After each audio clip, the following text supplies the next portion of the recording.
अस्सलाम वालेकुम दोस्तों, सवेरे मोड़ ਤੁਹਾਡੇ ਕੋਲ पहुँचे हैं। पंजाबी मुहब्बत तो पंजाबी मुहब्बत का सरपरस्त आला जनाब खान मंसूर खान बलोच मौजूद है। बंदा ना चीज़ दिल मन दिल मुलाकात जिक्र नया इकबाल कादरी नाल। अस्सलाम वालेकुम भाई इकबाल।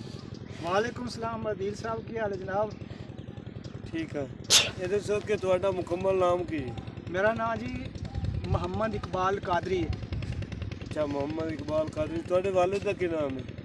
वालिद का नाम फतेह मोहम्मद। ਤੁਹਾਡਾ ਕਾਰੋਬਾਰ ਕੀ ਹੈ ਜੀ?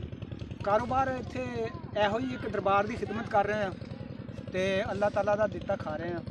और मैं अक्सर नात खानी से जाना क्योंकि नात गो शायर भी है, इस वास्ते अक्सर यही मसलन कारोबार है, यही मसलन जरिए कि अल्लाह ताला की करम नवाजी है, बस वो अल्लाह ताला ही दे रहा दिखा रहे हैं जी। अल्लाह ताला जी दसा। ये दसो कि शायरी दे तलक ना ਤੁਹਾਡਾ उस्ताद केड़ा जी?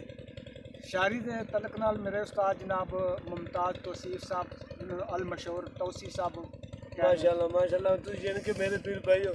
दसो कि जेड़े उन्हां दे उस्ताद उन्हां दा की नाम है?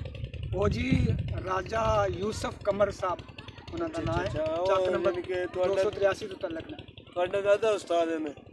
ਇਹ दसो कादरी साहब ਤੁਸੀਂ शायरी कदों ਦੀ शुरू ਕੀਤੀ? शायरी जनाब मैं जिसले इतने दरबार से आया ना, एक दिन मैं बैठा सा दरबार के उत्ते तो मैं दरबार वाले को मंगया ये सरकार जो कुछ तुहानू पसंद है ना वो सानू भी ता कर दो। तो उन्हें उस वक्त शेर की आमद शुरू हो गई सी और वो मैं शेर सुनाना चाहना। ये सुनाओ शेर केड़ा जी?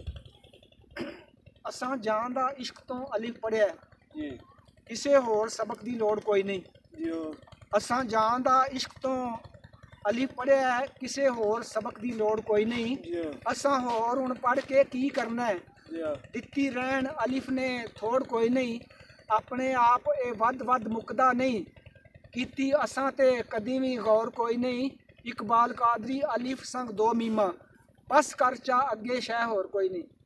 चलिए पहला शेर ये दसो भी जेड़े अज दे शहर वधे न बड़े छोटे शहर हुंदा है, दसो इन्हां दे बारे तुहाडा की ख्याल है? शायर जी शायरी अल्लाह ताला की नेमत है, अल्लाह ताला की अता है। अगर इसमें बंदा मुखलस तरीके दे नाल शायरी करे तो बहुत अच्छी चीज़ है। अच्छा, तुसी नात या कलाम तो हट के कोई कलाम लिखा कि नहीं लिखा? जी मैं अलहमदुलिल्लाह नातिया कलाम भी लिखा, गज़लां भी लिखियां ने, गीत भी लिखे ने, नातां भी लिखियां ने। अच्छा, यानी कि गीत तुसी लिखदे रहे गज़लां? हाँ जी। ਤੁਹਾਨੂੰ ਇਹ शायरी ਦਾ शौक क्यों लगा है? शायरी का शौक ये है कि सरकार के दर ते बैठे हैं तो आख्या भाई इन्हों के दर ते बह के कोई ना कोई काम करिए तो इत्थे होर की करना है कि यहो शायरी अपना लेने, क्योंकि अक्सर हुंदा है कि नात खाना दे नाल जाई आवीदा उत्थों ही शौक लग गया शायरी का। अच्छा अच्छा, ये तुसी गल लुका रहे हो या सच्ची गल है? नहीं सच्ची गल कर रहे हैं। ਜਿਹੜੇ ਤੁਸੀਂ ਗਜ਼ਲਾਂ ਗੀਤਾਂ ਲਿਖਦੇ ਹੋ ਉਹਨਾਂ 'ਚ ਇਹ ਗੱਲ ਨਹੀਂ, ਉਹਨਾਂ 'ਚ ਕੋਈ ਹੋਰ ਗੱਲ ਨਹੀਂ? नहीं ये पता है कि शायरी ये चीज़ ना कि शायरी जो आरफाना कलाम है ये मेरा सारा जिन्ना भी कलाम है जी जी वो आरफाना अल्लाह ताला के वलियां की ता होंदी है, गंदी गल तो है कोई नहीं शायरी। अच्छा, ਹੁਣ ਤੁਸੀਂ बहुत ਜਿਹੜਾ अच्छा कलाम है। ਕੋਈ ਸਾਨੂੰ ਇੱਕ ਦਾ ਉਰਦੂ ਨਗਮਾ ਦੋ ਚਾਰ ਆਪਣੀਆਂ ਰਵਾਈਆਂ ਤੇ ਮੁੜ ਅਸੀਂ ਇਨਸ਼ਾਅੱਲਾ ਆਪਣਾ ਕਲਾਮ ਦੇਣਾ। मैं जी पहली रुबाई तुहानू हमद सुनाना। ਜੀ अल्लाह ताला दी हमद है। कुल हमद सुनावां दे तू लायक, कुल हमद सुनावां दे तू लायक, चावें खरेओ वसा विच पल दिन। ਜੀ बूंद करम दी सट कायनात अंदर, बूंद करम दी सट कायनात अंदर, कर पल भर विच जल थल दिन। ਜੀ ते छुरी चलण तो पहले इस्माइल कारण, ਜੀ छुरी चलण तो पहले इस्माइल कारण, दुंबा जन्नतां दे विचों घल देना है। इकबाल कादरी आखदा है वाह मालिक पुट्ठी ला आशिक दी खल देना। वाह वाह वाह वाह, बहुत अच्छी बहुत अच्छी। जी ਹੁਣ ਸਾਨੂੰ ਇੱਕ ਨਗਮਾ ਸੁਣਾਓ। नहीं नगमा तुहानू रुबाई सुनाई है हमद च। जी हाँ। इस तो बाद मैं तुहानू दो पंजाबी रुबाइयां जड़ियां ने वो नात शरीफ, क्योंकि जिथे वाह वाह वाह वाह, जिथे हमद की जाए ना उत्थे नबी करीम सल्लल्लाहु तआला अलैहि वसल्लम दी नात जड़ी है वो बहुत जरूरी है।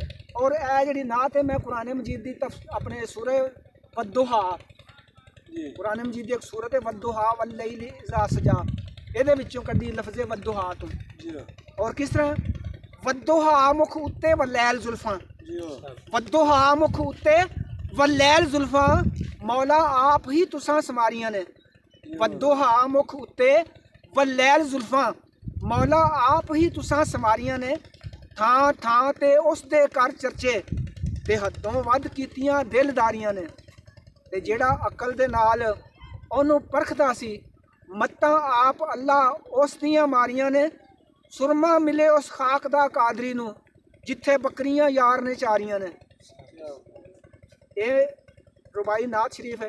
और नातिया कलाम में एक और रुबाई पढ़ांगा मैं। होंठ फुल गुलाब तो वध सोने होंठ फुल गुलाब तो वध सोने चिट्टे दंद चंबे दियां कलियां ने नूरी मलक खले दरबान सब्बे पूरा रावा मल मल खलियां ने पिछे अक्सा च पढ़ी नमाज नबियां पिछे अक्सा च पढ़ी नमाज नबियां कदम बोसी कीती रावां गलियां ने कादरी हुसन ओदा जिब्राइल तो पुछ कदमी बह जिस चुमियां तलियां ने ते ये फिर नातिया कलाम दे नाल दुनियादारी दी जरूर हुंदी है। अखी दीद नूं तरसन दिने राती अखी दीद नूं तरसन दिने राती सज्जन भाल दियां रहन बेताब अखियां अखी दीद नूं तरसन दिने राती सज्जन भाल दियां रहन बेताब अखियां रहन इश्क दे नशे मखमूर हरदम इंज लगदा है जो पीता है शराब अखियां ते अखी नाल सज्जन दे असां लाइयां अखी नाल सज्जन दे असां लाइयां हुण करन क्यों साथों नकाब अखियां इकबाल कादरी सज्जन प्यारा माफ़ करसी अक्सर करदियां ने काम खराब अखियां। जी दोस्तों ਇਹ ਭਾਈ ਇਕਬਾਲ ਕਾਦਰੀ ਸਾਹਿਬ ਆਪਣਾ ਕਲਾਮ ਸੁਣਾ ਰਹੇ ਹਨ। ਸਾਡਾ ਚੈਨਲ ਪੰਜਾਬੀ ਮੁਹੱਬਤਾਂ ਸਬਸਕ੍ਰਾਈਬ ਕਰੋ, ਲਾਈਕ ਕਰੋ, ਕਮੈਂਟ ਲਿਖੋ। ਇਨਸ਼ਾਅੱਲਾ ਅਸੀਂ ਤੁਹਾਡੇ ਕੋਲ ਜਿਹੜੇ ਸ਼ਹਿਰ ਛੁਪੇ ਹੋਣ ਇਨਸ਼ਾਅੱਲਾ ਉਹ ਅੱਗੇ ਲੈ ਕੇ ਅੰਦਰ ਸਾਹਿਬ। ਸਲਾਮ।